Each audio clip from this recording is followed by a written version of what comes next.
એ રામ ભગવાન જોરદાર વરસાદ વધારે છે. ત્યાં આગળ રામ મંદિર છે. રામ મંદિરમાં કનેટીમાં અને આ કેવો ધૂમ બાંધેલો છે. જો આપણે મંડપ બાંધીએ તો પાણીનું ગાડે આ જોરદારનો ગૌતમ જે બનાવેલો છે એને ધન્યવાદ. અને આ જો ધૂમમાં બનાવવા માટે હા જો લડ્ડુ કેવા જોરદાર છે. પછી ભજીયા રામ મંદિરમાં લડ્ડુ કેવા લડ્ડુ જોરદાર બનાવે છે એ લોકોને ધન્યવાદ.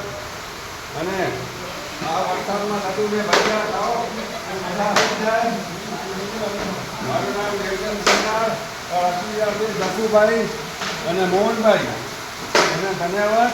અને આ ભાઈનું કાર્ય છે મને પણ કાર્ય કરવો હોય રામ મંદિરમાં પૈસા વગર થઈ રહ્યા છે. મારું નામ નિર્જન સંઘાર